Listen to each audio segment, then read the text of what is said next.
Hi everyone, this is Mrs. J, and I'm doing a read aloud of Blood on the River, Jamestown 1607 by Elisa Carbone. We're on chapter 4 on page 19. Travel south until your butter melts, then turn right. Old British mariner's axiom, how to get to the New World. February 1607. My soul nearly left my body last night. I felt it, slippery and shimmery inside the shell of my body, trying to slide out through the top of my head. But Reverend Hunt came and laid his hands on my brow to keep my soul from leaving, and prayed for me to recover. And so today, my fever has broken, and I am still in my body, still aboard the Suzanne Constant, bound for the New World. We are finally sailing. I feel the speed of the ship under me. We have left England's waters, and we are heading south toward the Canary Islands off the coast of Africa. Captain Newport says our route will likely be a big circle, following the winds and currents. We'll sail south to the Canaries, then west to the West Indies, and then north to Virginia. To go back to England, if I ever do, we will sail still farther north and then east to England to finish the circle. Captain Newport says the fevers griped us because we stayed in the fog and cold for so long of England's winter. Now it's warmer every day. If my soul had gone out of my body, I'd have left the rolling of the ship, the stench of the closed-up 'tween decks, the rats that sometimes scuttle over my face in the night. I'd have left this living shoulder to shoulder with a crowd of gentlemen, each of them thinking he's better than the rest, and all of them thinking they're much better than I. But I'd also have left my chance to see the islands, and beyond them, Virginia. I'd have left my chance to dig for gold. So if it hadn't been for Reverend Hunt and his big, meaty, soul-blocking hands, last night I would have joined my mother in heaven, or my father in hell, and missed the whole exciting adventure of it. I pull on my slops and tie them at my knees and at my waist. I am so skinny now, they nearly fall off of me. How long was I ill? 10 days? 2 weeks?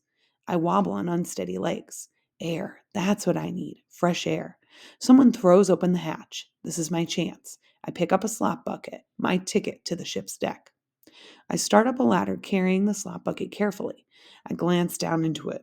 Human waste and vomit sloshing together? Bad idea. I feel woozy, almost lose my balance. Look up, I tell myself. And I do. And in a moment, my head is out of the hatch opening, and I am looking at the violet blue sky with wispy pink clouds. Sunrise at sea. Look at what the cat dragged in, a sailor calls. He's pulling on a thick line and looking down from me from the foredeck. Haven't seen this one in weeks. Thought maybe he died. Stinks bad enough down there, says another sailor. Could be a few dead ones lying behind the ale barrels, and no one would know any better. The sailors laugh, but I don't care.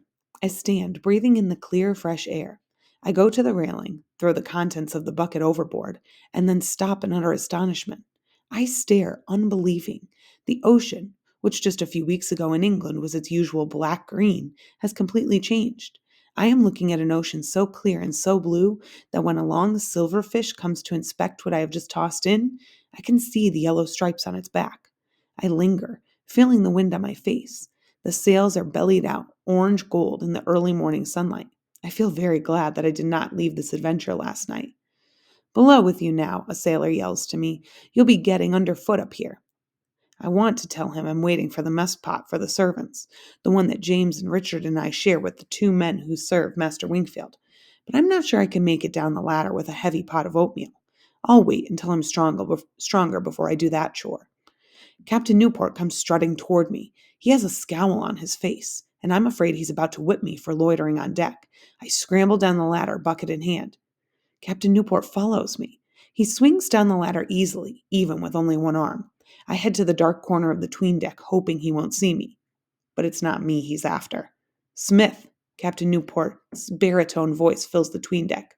2 burly sailors come down the ladder and stand on either side of him. Sir? Captain Smith responds and stands straight and strong. Captain Newport looks angry, though I'm not sure it's Captain Smith he's angry with. By my authority as captain of this fleet, I hereby place you under arrest. Captain Smith frowns. On what charges? He demands. He stares right at Master Wingfield as he says it, so I suspect he knows who's accused him of a crime. Captain Newport glances at Master Wingfield with a look of disgust. I will present the charges, says Master Wingfield. Somehow, despite the fact that we've been at sea for nearly 2 months, his silk doublet and velvet breeches still look relatively fresh. You are under arrest for the intent to overthrow the government of this mission, murder the council members, and make yourself ruler. My mouth drops open. Wingfield, you are a liar, Captain Smith growls. And you, sir, will be hanged when we reach the West Indies, Master Wingfield says coldly. Captain Smith sputters, but no words come to him.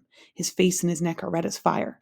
He reels back. I see his fist ball up. He's about to throw a punch. Yes, I want to shout. Smash his face in. This will be even better than watching the boys or the drunken sailor slug it out. I want to see blood spurt out of Master Wingfield's high-ranking nose. But in the split second before Captain Smith lets loose his fist, it is as if something reins him in. He hunches his shoulders, opens and closes his hands, takes a deep breath, and then he turns to Captain Newport and speaks almost calmly. Captain, do you believe these charges which have been brought against me? He asks. Captain Newport looks startled, as if he didn't expect this question. I cannot leave a suspected traitor unshackled, he says. And what if I accuse Master Wingfield of being a traitor? Captain Smith asks. After all, it was he who wanted to turn back when we were stranded all those weeks at the Downs. If he and his gentlemen friends who want to go back to England, to their comforts, every time there is a storm. He says the word gentleman as if it's a pile of sheep dung in the kitchen, and this makes me smile. This is how they treat their signed 7-year contracts with the Virginia Company.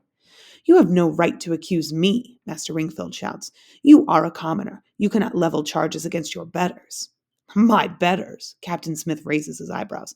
A pig has more royal blood than you. The sound Master Wingfield makes next is a cross between a growl and a shout. Insulting his bloodline is like throwing lye in his face. He draws a dagger and comes at Captain Smith. For a moment, all is confusion. Reverend Hunt catches Master Wingfield's arm. The two sailors step in between the angry men, and Captain Newport's voice booms out, Release your weapon. Let the law handle this. And then he orders the sailors, Nilson, Poole, put Smith in irons. The two sailors hustle Captain Smith over to the chain bolts and stand ready, fastened to the wall of the 'tween deck, waiting to restrain a prisoner or any drunken sailor who starts a fist fight. They clamp Captain Smith's ankles and wrists into chains. I can't believe it. Captain Newport is doing this. Now Master Wingfield will simply walk over and slit his throat. But when I look back at Master Wingfield, I see he is pale and shaken. He has dropped his dagger and is wiping his face with his handkerchief. Reverend Hunt has his hand on his shoulder and is talking to him quietly. Master Wingfield might be a liar, but he is no murderer. Still, I have heard the gentlemen whispering. In the close quarters of the 'tween deck, it's hard to miss much. They say Captain Smith is only an ignorant commoner, and yet he wants the power of a noble. They say he will try to take over the whole mission if he is not disposed of. They say if it were not for Captain Smith insisting that they stay on course, they would be back in their comfortable homes in England by now. I wonder how long it will be before someone else, someone who does have the heart of a murderer, slits Captain Smith's throat while he sleeps.